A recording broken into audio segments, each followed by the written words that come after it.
ഇതപ്പോ റാപ്പ് എന്ന പരിപാടി ആദ്യമേ പ്ലാനിലുണ്ടായിരുന്നു. കാരണം ഇപ്പോൾ ട്രെൻഡ് ആയിക്കൊണ്ടിരിക്കുന്നത് റാപ്പാണ്. അപ്പോൾ അതുകൊണ്ട് അത് പിടിച്ച് നമ്മൾ ഇന്റർവ്യൂ എടുക്കാൻ വേണ്ടി വരുന്ന സമയങ്ങളിലൊക്കെയും ഷൈൻ്റെ കൂടെ എല്ലാ സമയത്തും സഹചാരിയായിട്ട് അച്ഛൻ ഉണ്ടാവുമായിരുന്നു. പലപ്പോഴും നമ്മൾ പറയാമല്ലോ ഒരാളുടെ ഒരു ഗൈഡായിട്ട് ഒരാളൊപ്പം ഉണ്ടാവുക എന്നുള്ളത്. അത് ഷൈന് കുറേ കാലം അച്ഛനെ കിട്ടി, അതൊരു വലിയ ഭാഗ്യമായിട്ട് വേണ്ടേ നമ്മൾ മനസ്സിലാക്കാനെങ്കിൽ. അതെ, തീർച്ചയായിട്ടും. അത് മാത്രമല്ല, ഡാഡി എന്ന് പറഞ്ഞു കഴിഞ്ഞാൽ എനിക്ക് ഡാഡിനെ കൂടുതൽ അടുത്ത് പരിചയപ്പെട്ടപ്പോൾ എനിക്ക് തോന്നിയിട്ടുള്ളത് ഡാഡി ഷൈൻ്റെ അടുത്ത് മാത്രമല്ല, ഷൈനെ എങ്ങനെ ഡാഡി നോക്കുന്നു അതേപോലെ ബാക്കി എല്ലാ മക്കളുടെ എല്ലാ കാര്യങ്ങളും ഒരേപോലെ നോക്കുന്ന ആളാണ് ഡാഡി. അതായത് ഇപ്പോൾ വിദേശത്തുള്ള മക്കളുടെ അവർക്ക് ആവശ്യമുള്ള കാര്യങ്ങളെല്ലാം എല്ലാം ഒരേ സമയം കൃത്യമായിട്ട് നോക്കിയിരുന്ന ഒരാളാണ് ഡാഡി. പിന്നെ ഡാഡി വന്ന ശേഷം ഷൈൻ്റെ എല്ലാ കാര്യങ്ങളും ഇപ്പോൾ നമുക്ക് ഷൂട്ടിംഗ് ഡേറ്റ്, ഇപ്പോൾ ഈ ആൽബത്തിന് തന്നെ എനിക്ക് അതിൻ്റെ ഡേറ്റ്സും കാര്യങ്ങളും എല്ലാം ഇപ്പോൾ ഒരു പാച്ച് ഷൂട്ട് ചെയ്യാനുണ്ടായിരുന്നു. പാച്ച് ഷൂട്ട് ചെയ്യാനുണ്ടായ സമയത്ത് ഞാൻ പോലും അത് വിട്ടുപോയിട്ട് ഡാഡി എന്നെ ഓർമ്മപ്പെടുത്തായിരുന്നു, നീ വായോ ഇവിടെ വായോ. അന്ന് രാമേശ്വരത്ത് ഷൂട്ട് ഉണ്ടായിരുന്നു, അപ്പോൾ ലുക്ക് മാറും, അപ്പോൾ അവിടെ വന്നിട്ട് കൃത്യമായിട്ട് എടുക്കുക എന്നൊക്കെ കൊണ്ട് ഡാഡിയാണ് നമുക്ക്. ഡാഡി ഒരു കുറേ സമയം കഴിഞ്ഞപ്പോൾ ഡാഡി എല്ലാം പഠിച്ചു. പിന്നെ ഡാഡിയുടെ പ്രൊഡക്ഷൻ്റെ സമയത്ത്, ഡാഡി പ്രൊഡക്ഷൻ ചെയ്യുന്ന സമയത്ത് അതിൻ്റെ കാര്യങ്ങൾ കൂടുതലും എന്നെയും സോഹനയായിട്ടാണ് പുള്ളി എപ്പോഴും സംസാരിക്കാറ്. അദ്ദേഹത്തിന്റെ കൈകളുണ്ട്. ഉണ്ട്. ഡാഡി ആണ് ഗാങ് ബി മാനേജ് ചെയ്തിരുന്നു ഡേറ്റ്സും. ചാർട്ടിംഗ് പുള്ളിയുടെ കയ്യിലായിരുന്നു. അതെ, പക്കാ ചാർട്ടിംഗ് ആണ്.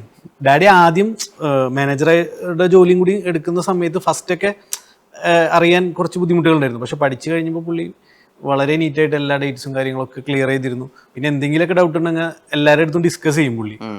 ഇപ്പോൾ ഡാഡിയും മമ്മിയും അത് ഇപ്പോൾ നമ്മളെടുത്തായാലും സോഹൻ്റെ അടുത്തായാലും അല്ലെങ്കിൽ വേറെ ആൾക്കാരുടെ അടുത്ത് അറിയാത്ത കാര്യങ്ങളൊക്കെ കൃത്യമായിട്ട് ചോദിച്ച് മനസ്സിലാക്കി അങ്ങനെ ചെയ്യുന്ന ഒരാളായിരുന്നു ഡാഡി.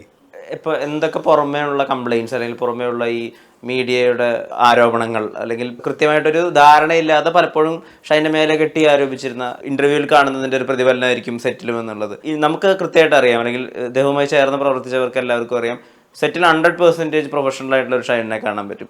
ഈ ഇന്റർവ്യൂകളിൽ ഈ ഇളകിയാടലൊക്കെ കാണുന്ന സമയത്ത് അഖിലിന് ഇത് പേഴ്സണലി തോന്നിയിരുന്നോ, ഈ മനുഷ്യനെ കുറച്ചും കൂടി നന്നായിട്ട് പോർട്രേ ചെയ്യാൻ ഈ മനുഷ്യനെ ശ്രമിച്ചിരുന്നെങ്കിൽ കുറച്ചുകൂടി കാര്യങ്ങൾ എളുപ്പമായിരുന്നെന്ന്? തീർച്ചയായിട്ടും. നമുക്ക് ആ ഇന്റർവ്യൂ ആദ്യം നമുക്ക് ഒരുപാട് ആളുകൾ എൻജോയ് ചെയ്തിരുന്നു, ഭയങ്കര വൈറലായിരുന്നല്ലോ. ആ സമയത്തൊക്കെ നമുക്കുള്ളിലൊരു വിഷമം ഉണ്ടായിരുന്നു, കാരണം ഇതല്ല ഷൈൻ എന്നുള്ളത് നമുക്കറിയാം. അപ്പൊ അതുകൊണ്ട് തന്നെ ഷൈൻ ആ രീതിയിൽ ആളുകൾ എൻജോയ് ചെയ്യുന്നത് എനിക്ക് ഒരു കാലത്തും ഇഷ്ടമായിരുന്നില്ല. പിന്നെ പുള്ളി ഇപ്പൊ തിരിച്ചു വന്ന ശേഷം പുള്ളി നമ്മൾ ഭയങ്കര ഹാപ്പിയാണ്, പഴയ ഷൈനെ തിരിച്ചു കിട്ടിയെന്ന്. കാരണം നമ്മളൊക്കെ കാണുന്ന പരിചയപ്പെടുന്ന സമയത്ത് അങ്ങനെയുള്ള ഒരു ഷൈൻ ആയിരുന്നില്ല. പിന്നെ ഈ ഇൻസ്റ്റാഗ്രാം റീലുകളിലൊക്കെ ആഘോഷിക്കുന്ന അത് നമുക്ക് ഒട്ടും ഇഷ്ടമുണ്ടായിരുന്നില്ല.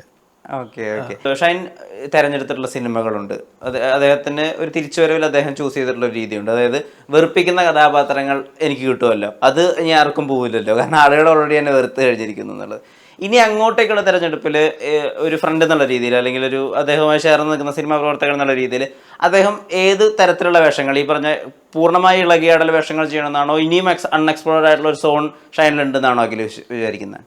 ഷൈൻ എല്ലാ തരത്തിലുള്ള കഥാപാത്രങ്ങൾ ചെയ്യണം എന്നുള്ളതാണ് എൻ്റെ ആഗ്രഹം. അതായത് ഇപ്പോൾ പുള്ളി തല്ലുമാല, ഭീഷ്മപുരം അതുവരെയുള്ള സിനിമകൾ പുള്ളി ചെയ്ത് നിർത്തി. പിന്നെ അവിടുന്ന് ഇങ്ങോട്ട് ഒരു 2-3 വർഷം ഉണ്ടായത് മാറ്റി നിർത്തി കഴിഞ്ഞാൽ തല്ലുമാലയ്ക്ക് ശേഷമുള്ള ഒരു തുടർച്ച ഇനി ഉണ്ടാവുമെന്നാണ് ഞാൻ പ്രതീക്ഷിക്കുന്നത്. എല്ലാതരം സംവിധായകർ, ഡിഫറെൻ്റ് ആയിട്ടുള്ള ക്യാരക്ടേഴ്സ് എല്ലാം പുള്ളിക്ക് ചെയ്യാൻ പറ്റും. അത്തരം സിനിമകൾ ഇപ്പോൾ വരുന്നുണ്ട്. എനിക്ക് തോന്നുന്നു മലയാളത്തിൽ തന്നെ ഉള്ള ആക്ടേഴ്സിൽ ഏറ്റവും നല്ലൊരു ലൈനപ്പാണ് പുള്ളിക്ക് ഇപ്പോൾ വന്നുകൊണ്ടിരിക്കുന്നത്.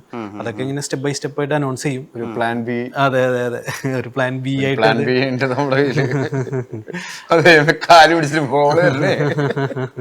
ഈ പ്ലാൻ ബി എല്ലാ കാലത്തും ഉണ്ടോ? അതായത് പ്ലാൻ ബി നമ്മുടെ കാലിന്റെ പ്രൊഡക്ഷൻ കമ്പനിയുടെ പേര് പ്ലാൻ ബി.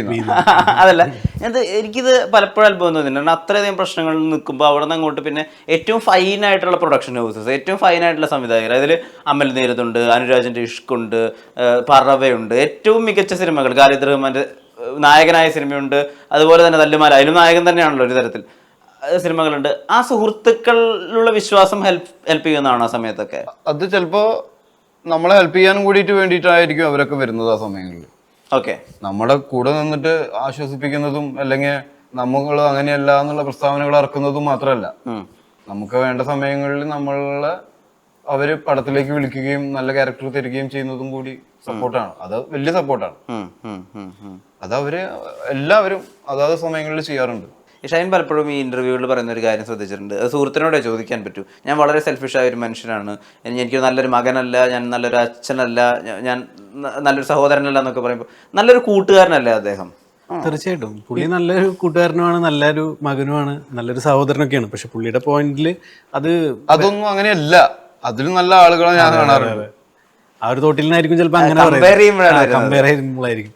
കാരണം ഞാൻ വിവാഹ ജീവിതത്തിൽ ഫെയിലിയർ ആണ്. അച്ഛനും അമ്മേനും സമാധാനത്തിൽ വളരെയധികം അസമാധാനത്തിൽ നയിച്ചിട്ടുള്ളത്. അനിയൻ അതുകൊണ്ട് ബുദ്ധിമുട്ടുണ്ടായിട്ടുണ്ട്, അനിയത്തിമാർക്കുണ്ടായിട്ടുണ്ട്, സുഹൃത്തുക്കളൊക്കെ കുരിശുകളിൽ കയറിയിട്ടുണ്ട്. മനസ്സിലായ യാതൊരു ഇപ്പൊ ഞാനുമായി അസോസിയേറ്റ് ചെയ്യുന്ന പടങ്ങൾക്ക് അതിന്റെ ബുദ്ധിമുട്ടുണ്ട്.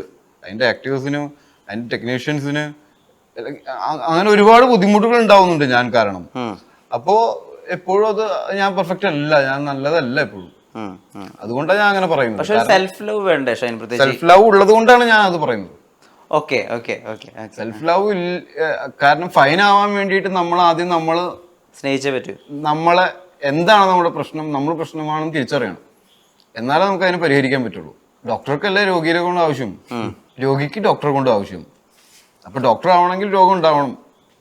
രോഗം ഉണ്ടെങ്കിലാണ് ഡോക്ടർക്കും കാര്യമുള്ളൂ, ഡോക്ടറും ഉണ്ടാവുന്നുള്ളൂ. അതേപോലെ നമുക്ക് നല്ലതാവണമെങ്കിൽ നമ്മളിൽ മോശം നമുക്ക് കണ്ടെത്തണം, നമ്മൾ മോശമാണെന്ന് മനസ്സിലാക്കണം. എന്നാലേ നമുക്ക് ഫൈൻ ആവാൻ പറ്റുള്ളൂ. സ്വയം വിമർശനം. നമ്മള് നല്ലതാണെന്ന് വിചാരിച്ചു കഴിഞ്ഞാൽ നമുക്ക് നല്ലതായിട്ട് ഇരിക്കാൻ പറ്റൂ. അതിന് മുകളിലേക്ക് കടക്കാൻ പറ്റില്ല. നമുക്ക് അതും പൊളിച്ച് പുറത്തേക്ക് വരണം, മുന്നോട്ട് വരണം. മനസ്സിലായ?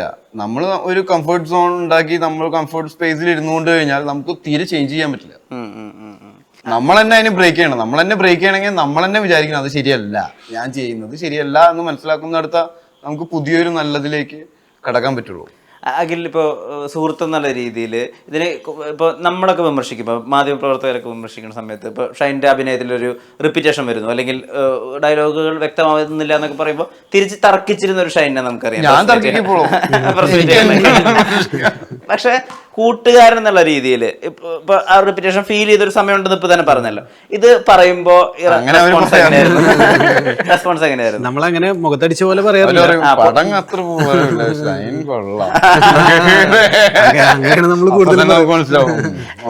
പക്ഷെ ചില സമയത്തൊക്കെ നമ്മൾ പറഞ്ഞിട്ടുണ്ട് ചെറുതായിട്ടൊക്കെ. അപ്പൊ പുള്ളി അതിന് ആ രീതിയിൽ തർക്കമൊന്നും ഉണ്ടാവാറില്ല. പിന്നെ നമുക്ക് ആ സിറ്റുവേഷൻ ചില രീതിയിലൊക്കെ അറിയാവുന്നതുകൊണ്ട് നമ്മൾ ഓവറായിട്ട് അങ്ങനെ പറയാറില്ല. എന്നാലും അത് ശരിയാക്കേണ്ടതാണെന്നുള്ളത് എപ്പോഴും തോന്നാറുണ്ട്.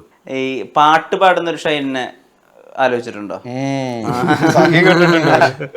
പാട്ട് പാടുന്ന കണ്ടിട്ടുണ്ട്. ഷൈൻ എപ്പോഴും പാട്ട് പാടുന്ന ഒരാളാണ്. ഒരു പാട്ട് പാടാൻ ഒരു 30 പാട്ടെങ്കിലും ഞാൻ പാടും. നമ്മൾ വണ്ടിയിലൊക്കെ പോകുമ്പോ പുള്ളി പാട്ടൊക്കെ പാടും. പാട്ടൊക്കെ പാടാറുണ്ട്. പുള്ളി സിനിമയിലും പാടിയിട്ടുണ്ട്. കേട്ടിട്ടുണ്ടാവില്ല? ഇല്ല, ഞാൻ കേട്ടിട്ടില്ല.